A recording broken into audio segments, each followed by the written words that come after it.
اعظم جیسے لوگ پیدا ہوئے، ان کے نام اور ان کے نقش قدم پر چلنے والے پیدا ہوئے۔ عزیزو، یہ والدین کا حال تھا حضرت غوث پاک شہنشاہ بغداد رضی اللہ تعالیٰ عنہ کا۔ دوستو، غوث پاک کو اللہ تعالیٰ نے مادرزاد ولی پیدا فرمایا۔ توجہ میری طرف رکھیں، اللہ تعالیٰ نے غوث پاک کو مادرزاد، کیونکہ باپ کا اثر ہے، ماں کا اثر ہے، جیسے والدین تھے، اللہ نے ان دونوں کی پاکیزگی کا نچوڑ غوث اعظم کو پیدا فرمایا۔ غوث پاک رمضان المبارک میں پیدا ہوئے۔ رمضان کے مہینے میں آپ دن کو ماں کا دودھ نہیں پیتے ہیں، ماں کا دودھ نہیں پیتے، رات کو دودھ پیتے ہیں، دن کو روزہ رکھتے ہیں، اور ابھی ماں کی گود میں ہیں۔ اگلا رمضان جب آیا تو اختلاف ہو گیا کہ چاند نظر آیا کہ نہیں آیا۔ جیسے ہمارے ہاں یورپ میں بڑا اختلاف ہوتا ہے، اور ہمارے برطانیہ میں اللہ رحم فرمائے، پتہ نہیں یہاں پہ تو مجھے ماحول کا پتہ نہیں، دو تین عیدیں ہوتی ہیں جی، ہر کوئی اپنے لیے، کیونکہ مطلع ابرالود رہتا ہے، پتہ نہیں چاند نظر آیا کہ نہیں۔ اب کیسے فیصلہ کیا جائے، کہاں سے اطلاع لائی جائے، کوئی سعودی عرب سے، کوئی پاکستان سے، کوئی مراکش سے، کدھر سے وہ خبریں آتی ہیں، اختلاف ہو جاتا ہے۔ تو رمضان آیا، اختلاف ہو گیا کہ چاند نظر آیا ہے کہ نہیں آیا۔ آپ کی والدہ ام الخیر رضی اللہ تعالی عنہا نے فرمایا، اس کا فیصلہ صبح میرا بیٹا کر دے گا۔ صبح دیکھنا، اگر اس نے دن کو دودھ نہ پیا تو یقین کر لینا کہ رمضان شروع ہو گیا ہے۔ صبح آپ نے دودھ نہ پیا، ماں نے کہا میرا یقین ہے رمضان شروع ہو گیا ہے، تو واقعتاً گواہیاں بھی آ گئی، فیصلہ ہوا کہ واقعتاً رات کو چاند نظر آ گیا تھا۔ جی، یہ حضرت غوث پاک شہنشاہ بغداد رضی اللہ تعالی، کسی شاعر نے کہا ہے کہ غوث اعظم متقی ہر آن میں چھوڑا ماں دودھ بھی رمضان میں۔ سبحان اللہ۔ غوث اعظم متقی ہر آن میں چھوڑا ماں کا، آپ بھی کہتے ہیں چھوڑا ماں کا دودھ بھی رمضان میں۔ سبحان اللہ۔ غوث اعظم محبوب سبحانی شہباز مکانی رحمت اللہ تعالیٰ علیہ سے کسی نے پوچھا کہ آپ کو اپنے ولی ہونے کا کب پتہ چلا تھا؟ فرمایا مجھے اپنے ولی ہونے کا بچپن میں ہی پتہ چل گیا تھا۔ کہا کیسے؟ فرمایا جب پہلی مرتبہ میری والدہ مجھے مدرسے میں لے کر گئی تو بچے بیٹھے ہوئے تھے اس طرح صفے لگا کر، تو میرے کانوں میں آواز آ رہی تھی، وہ کہہ رہا تھا بچوں جگہ چھوڑ دو، اللہ کا ولی آیا ہے۔ جگہ چھوڑو، اللہ کا ولی آیا۔ فرمایا تب میرے کانوں میں پہلی آواز پڑی تھی۔ اور فرمایا کہ جب میں چلنے پھرنے کے قابل ہوا تو ہماری گائے تھی، میری والدہ نے کہا کہ گائے چراؤ۔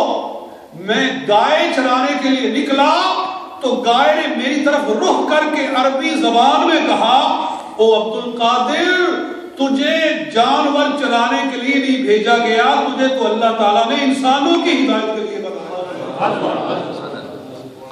میں ڈر گیا، میں کہ گائے بات کر رہی ہے، میں آ کر ماں کی گود میں چھپ گیا۔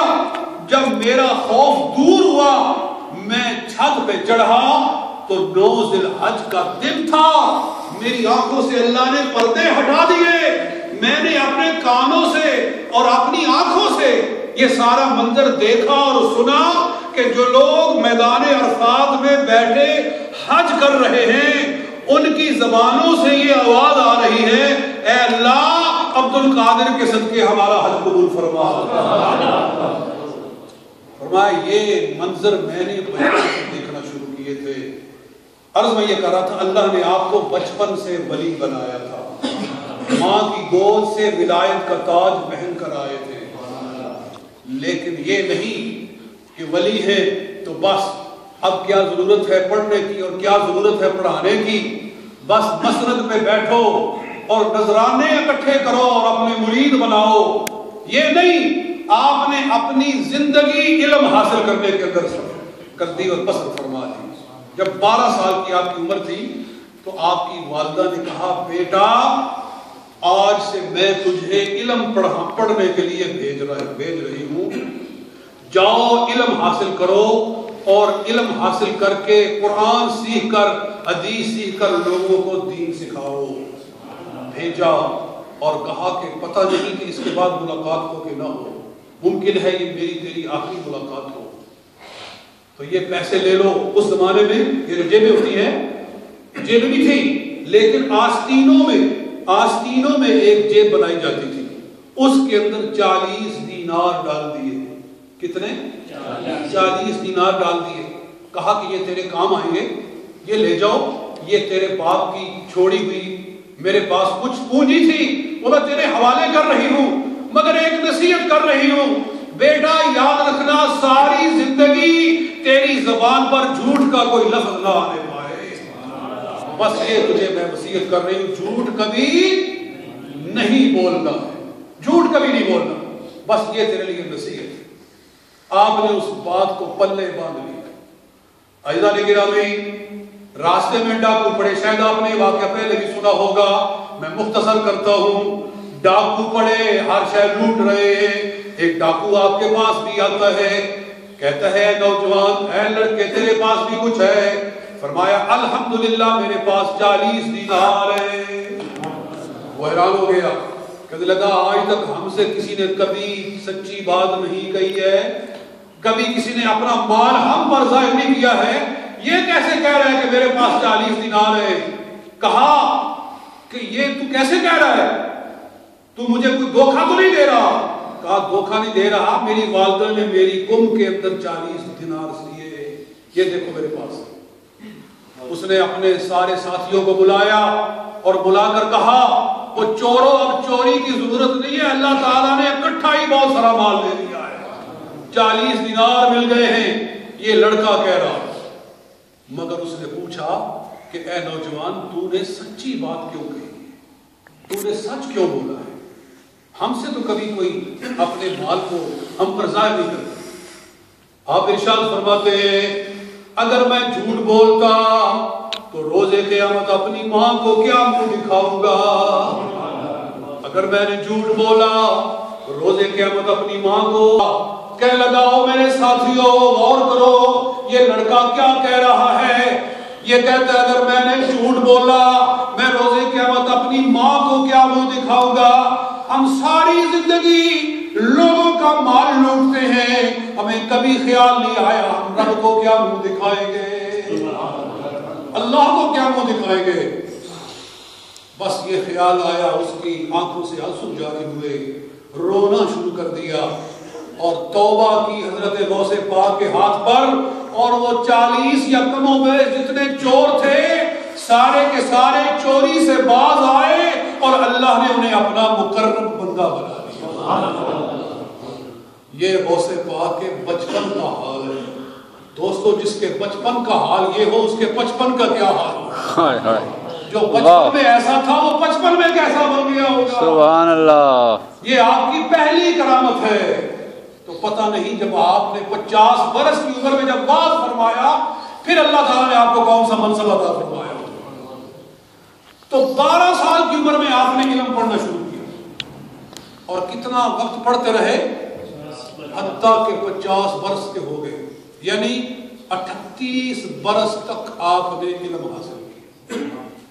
ہمارے ہم کہتے ہیں کہ 2 سال میں نہیں پڑھ سکتے، 2 سال کے بعد کہتے ہیں استاد جی جلدی دستار بندی کراؤ، سر پکڑاؤ جی، اور ہمارے سر پہ دستار بند ہو اور کوئی مسجد جا کر سنبھالے اور جناب سلسلہ شروع کرے. علم کی قدر و قیمت ہمارے نزدیک یہ ہے. مگر غوث پاک ہمارے لیے مثال ہے کہ 38 برس علم دین حاصل کرنے میں گزار. اور صرف علم ظاہر نہیں پڑھتے رہے، ساتھ میں مجاہدہ کرتے رہے، جنگلوں میں جا کر، بیابانوں میں جا کر، صحراؤں میں جا کر، تنہائیوں میں جا کر اللہ کو یاد کرتے رہے، اپنے نفس کی سرکوبی کرتے رہے، اپنے باطن کی اصلاح کرتے رہے، اور اپنے زمانے کے چوٹی کے محدثین سے علم حاصل کیا، مفسرین سے علم حاصل کیا، فقہاء سے علم حاصل کیا، قراء سے علم حاصل کیا، حتیٰ کہ اس زمانے میں علم کا جو بھی اعلیٰ سے اعلیٰ مقام تھا وہاں تک غوث اعظم پہنچ گئے، دنیا بھر کے علم کو سمیٹ لیا۔ تو تب آپ کے استاد نے کہا کہ بیٹا کل بغداد کی جامع مسجد کے اندر ممبر پہ بیٹھ کر تم نے لوگوں کو واعظ کہنا۔ تو استاد کا حکم تھا، خاموش ہو گئے، لیکن کہتے ہیں میں واعظ کیسے کروں، میں نے کبھی واعظ کیا نہیں ہے، اور پھر یہ تو عرب کے لوگ ہیں اور میں اجمی ہوں، آپ خود عربی نہ تھے، خود آپ فارسی بولنے والے تھے، اور یہ عرب لوگ ہیں، ان کے سامنے میں عربی میں بات کروں گا اور پہلی مرتبہ یہ بڑا مشکل ہوگا۔ بڑی خوبصورت بات ہے، عزیزان گرامی، رات کو سوئے، ادھر آنکھیں بند ہوئی، ادھر دل کی آنکھیں کھل گئی، سبحان اللہ، قسمت جاگ اٹھی، آنکھیں لگی اور خواب کے منظر میں گئے، اللہ نے سرکار دو عالم صلی اللہ علیہ وسلم کا دیدار عطا کر دیا۔ سرکار دو عالم صلی اللہ علیہ وسلم تشریف لائے، ارشاد فرمایا عبد القادر بیٹا کل تم نے بغداد کی مسجد میں ممبر پر بیٹھ کر واعظ کہنا ہے۔ سبحان اللہ۔ کہا یا رسول اللہ میں نے کبھی واعظ کہا نہیں ہے، یہ پہلی مرتبہ میں لوگوں کے سامنے، وہ بھی عربیوں کے سامنے، میں بات کیسے کروں گا؟ سرکار نے فرمایا بیٹا عبد القادر منہ کھولو۔ آپ نے منہ کھولا، سرکار دو عالم صلی اللہ علیہ وسلم نے 7 مرتبہ غوث پاک کے منہ میں اپنا لعاب دہن ڈال دیا۔ سبحان اللہ۔ کتنی مرتبہ؟ 7 مرتبہ سرکار نے اپنا لعاب دہن غوث پاک کے منہ میں ڈال دیا۔ اور یہ کون سا لعاب دہن ہے؟ یہ وہ لعاب دہن ہے کہ حضرت قتادہ کی آنکھ میں لگتا ہے تو باہر نکلی ہوئی آنکھ اپنی جگہ پر درست لگ جاتی ہے۔